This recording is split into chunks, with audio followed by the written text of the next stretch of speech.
Hi, I'm Sue Holmes, Deputy Executive Director for Professional Learning at the Illinois Principals Association, and I am thrilled to be joined by my colleague and friend, Dr. PJ Caposey, this afternoon. Good afternoon, PJ. Hey, Susan, how are you? I'm great, thanks. Thanks for joining me. We're here to talk about one of our favorite topics, and that is the Building School Leader Network cohort that IPA has had in place now for 3 years, going on its fourth year, coming up in 21-22. And you happen to be the awesome leader that has led this program for 3 years and have agreed to come back, of course, for a fourth year. And I just want to let our listeners know a little bit more about the program, what the goals of the program are, what your experience has been with the program, and really just kind of pique their interest. So to say just a few words about the Building School Leader Network, I would say this particular network, which is a year-long cohort, folks stay together throughout the program. It's really geared toward folks in their third to fifth year of leadership. So in terms of that, PJ, you've got a lot of years of leadership under your belt. So why don't you talk to us a little bit about what your current position is and what your background in leadership has been?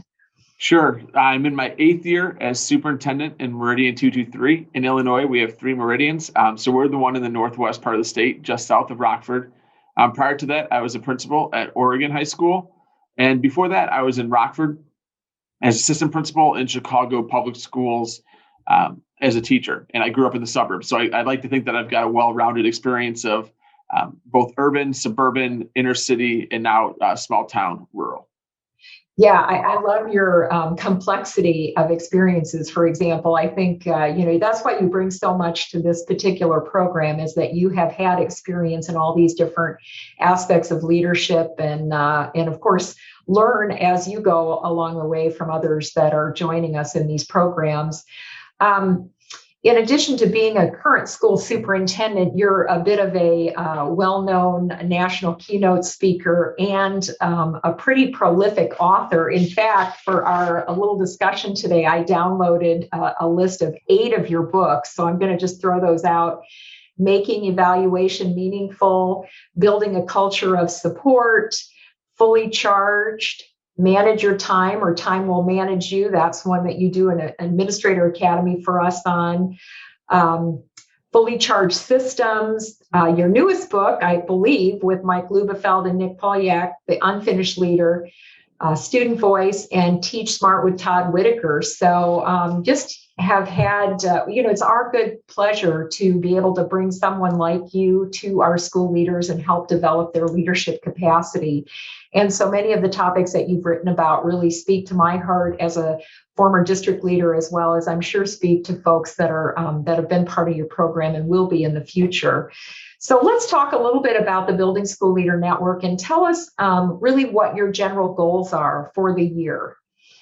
So I'd say the overall feel that I hope to get across is that I want someone to feel like they have received all the benefits of a cohort in graduate school without homework and stress. So if we nail it, that's kind of how it feels. So we come together, we learn, we have some formal curricular goals, which I'll go over in a second. But more than anything, it's a place to come. It's a place to be vulnerable. It's a place to tell your truth. We can go over current events. This year's been interesting, of course, right? The curriculum has been a lot different this year than it's been in years past because the events of the day have been different. And that's kind of the beauty of the program, is that we can still get to all of the things that we need to get to, such as, building other leaders within your charge, leading really interesting and difficult conversations, making sure you're managing your time wisely, cleaning up all of your evaluative processes, building your own resume and brand for whatever your next step happens to be. So we cover all of those things, but we do so in a really kind of low pressure, high energy way that allows us to get to know each other and hang out. And I think the network and the strength of the cohort, far more than what I bring, is I think what people remember from going through the Building Leaders program. Yeah. Talk to me a little bit about, well, you've mentioned some of the main goals of the program, but talk about maybe what your first goal, when you first start the cohort during the beginning of the year, kind of how people get to know one another and how you build this collegiality throughout the year? So the first time we come together is typically part of a couple-day event in Bloomington. And they get to know a little bit about IPA and they get to know a little bit about us. And then it's kind of my job in between the session 1 and session 2 to break down some of those barriers. And so we get together and we socialize if people want to. And then we just start to engage in some very real conversations. So the prompts that I try to give in the first couple of days are very open-ended. You're not going to get many slides with me. You're not going to sit through 6 hours of 140 slides. For 6 hours, you might have 14 slides. It's going to be a lot of open-ended questions. We're going to see where the expertise lies in the room. We're going to go down some rabbit holes and have some interesting conversations. And typically, whatever is the topic du jour exists because we have a lot of year 3 through year 5 principals that are going through really similar things, whether they're in an affluent suburb or a small rural town. When we get together in August, as much as I want to start the curriculum, I have people leaving the room every 10 minutes to try to hire somebody. So then we talk about hiring somebody. Or obviously this year, we've been very distracted in reopening plans and things of that nature. So I really enjoy the freedom and flexibility in the conversation. And then it's my job, almost in a way like leading a Socratic seminar as a teacher, then to bring everything back to whatever the point of the day or the leadership lesson is. And so that's my challenge as facilitator. But that's really how I kind of see like my role in this is that I teach a little bit, but I facilitate a lot more. The expertise of the room is far greater than what I'm going to be able to bring by myself. One thing I love about your leadership in this network is really the following, if you will, the people that stay connected with you after the year. I know some of your folks have been really looking forward to our next cohort, which is kicking off this year, the Mastering School Leader Network, because they want to stay engaged with each other. This cohort has become really an important part of their lives. And so in thinking back over some of the things you've been really proud about or things you've heard from participants, what might come to mind for you? I would say the things that I'm personally most proud of is what the highs and the lows. And so when somebody's interviewing for a new job they're really excited about, I get the phone call quite often to do the interview prep for them. Mm-hmm. Or when someone gets the bad news that they might not fit in a certain district anymore, I tend to be one of the first phone calls for that. And so that to me is the greatest compliment that the program is working because that's exactly what we want to have happen. We want it to be a coaching, mentoring, facilitating relationship. Outside of that, the thing that I think stands out the most is that we've had people take the exact same course multiple years in a row, which means it's working, right? Like if people are deciding to pay their money or their district's money to go through the same experience again, it means that quite literally it is an experience much more than a curriculum. And I think if we do that, we're doing it right. Yeah, I couldn't agree more. And I think, a few other benefits really of the program, not just the collegiality of the meetings that we have for your folks, but also participants get to attend the annual conference, IPA's annual conference. They get a chance to network with other leaders. Sometimes this is the first time people have had an opportunity to do that because the fee for the conference is built into the fee for the network. I printed off some of the feedback from the most recent program. Now we know this year's program is not quite over yet, so these are from your 2019 participants, but just a few that I wanted to highlight. PJ provides a realistic viewpoint and true understanding of where we're coming from. I love how he always encourages us to take a step back to reflect on specific topics and how to deal with difficult situations. These events are great because they give people the ability to think, share, collect, and collaborate. Dr. Caposey always makes it a point to provide multiple opportunities for takeaways. Just a couple more. PJ went above and beyond to ensure that this experience was a positive one. He was very helpful in presenting a variety of pertinent topics to myself and to others in the network. And PJ is very accessible and willing to help each leader based upon individual needs. His advice is real and delivered in a real way that makes it genuine and reliable. So I just wanted to share some of these because not everybody sees the feedback from the networks.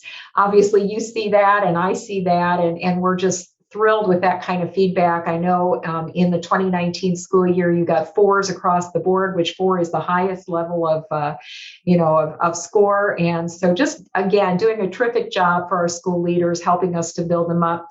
Tell us a little bit, PJ, about how we can follow you on social media. Well, I'm pretty easy to find on social media. I am at MCUSD. So you can see kind of behind me, Meridian Community Unit School District. SUPE, SUPE. I get in a fight with some of my buddies all the time that try to do SUPT for SUPE. It doesn't make sense. It's SUPE. So MCUSD SUPE at most places, or just my name. So between either PJ Caposey, if you're on Facebook and LinkedIn, and then on Instagram and Twitter, it's going to be MCUSD SUPE. Pretty active on all the platforms, probably the most active on Twitter. Yeah, awesome. Yeah, a lot of followers on Twitter. I know you're a big proponent of Twitter.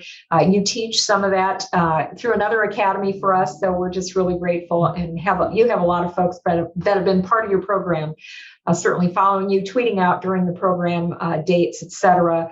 I want to ask you one last question before we part ways. And I want to let folks know that are watching this that if they're interested in learning about how to get involved or registered for the Building School Leader Network for the 21-22 school year, they can get in touch with IPA. They can contact me directly, sue@ilprincipals.org, or follow the link that follows this video. So my last little short lob to you, PJ, in terms of your leadership experiences. Tell us a little bit about what's driven your leadership over the years. Yeah, I mean, I'll try to pare it down as quickly as I can, but there's 3 kind of core principles that drive everything that I do, all related to kind of profound life events for me. So the first is, and I share this quite openly, I'm a 3-time cancer survivor. And so as a result of that, I don't see time as a privilege. I kind of see it as a very finite resource. So I go hard and fast. And as Sue has alluded to, I have lots of irons in the fire at all time. And so I try to redline it as much as possible for as long as we can go. And that's how I kind of live my life. That's how I try to push my district. That's how I try to push the leaders that work with me. I'm sure they would confirm that for you. The second is that as I started to welcome my children into the world, I have 4 kids. Most of the time that I was working at Percy Julian in Chicago. And so my last year at Percy Julian, we had 8 students die violent deaths as I was bringing my kids into the world.